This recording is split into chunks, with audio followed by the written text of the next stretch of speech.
mukomere cyane. Ni Ribiru Group nanone tukaba twagarutse nk'uko bisanzwe, ntabwo tuziraho, tuza tuzanye udushya dutandukanye. Ubu noneho twabazaniye amakuru mashya, ndabizi neza ko abenshi muri biyishimira.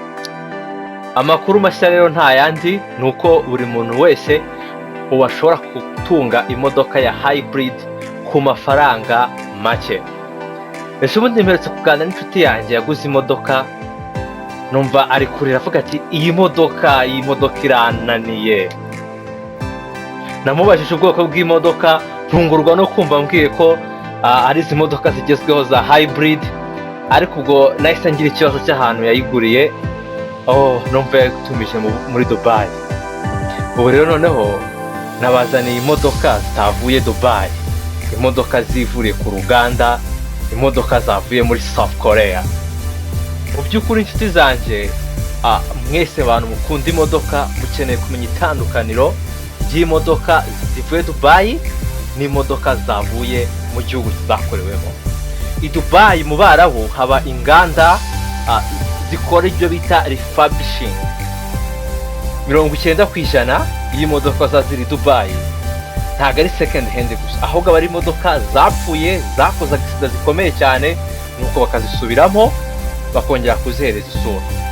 Iby'imodoka z'i Dubai byo ntabwo tuzitindaho, ahubwo reka mbabwire zino njye nabazaniye. Nkimara kumenya ibyo nahise nigerera muri South Korea, njya kwirebera ku ruganda imodoka zikiri nzima uko biba bihagaze. Nuko ndavuga ati uwazanira abanyarwanda imodoka nziza zikomeye zigezweho kandi ku mafaranga make. Ibyo rero nibyo nakoze. Ubu nabazaniye imodoka z'ubwoko bubiri. Nabazaniye imodoka zikorwa na Hyundai, mbazanira n'imodoka zikorwa na Kia.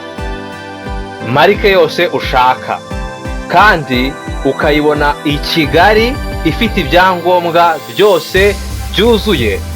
Rwose muraza gutungurwa n'ibiciro izi modoka nabazaniye zihagaze. Wa mugani we MTN ni nk'igiciro cy'ikigori cyangwa icy'umuneke.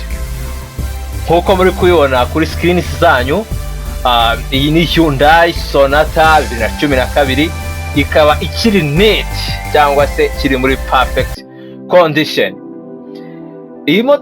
Iyi modoka ikaba yaragenze kilometero 57 gusa. Ubyumvishije neza, ni kilometero 57 gusa. Ugaba amenyereye imodoka muri kumva ukuntu iyo modoka ntayitandukaniye n'imodoka.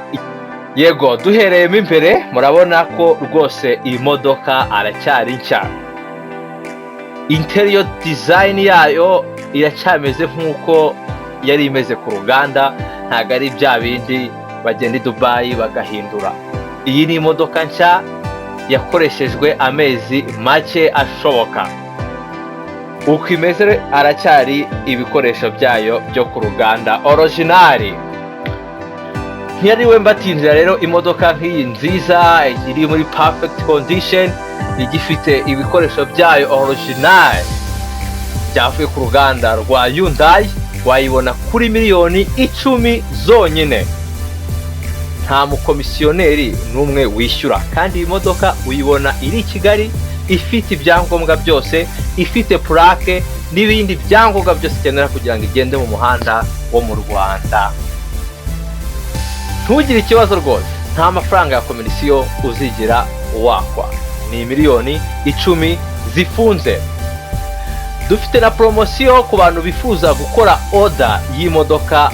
Mbere yuko ibageraho batanga $500 yo gukonfirma iyo order, noneho andi asigaye bakazayishyura imodoka yabo yageze i Kigali kandi ifite ibyangombwa byose byuzuye. Noneho umuntu wakoze order we yishyura miliyoni 9.5, ntabwo ajya yuzuza miliyoni 10. Rwose ibintu muri Ribiru deal, ibintu ni uburyohe. Ntihazagire umuntu ucikwa gutunga imodoka nziza ya hybrid kandi ikiri nshya iri muri perfect condition. tandukana n'ibikarito uze tuguhe imodoka ya original kandi ikiri muri perfect condition.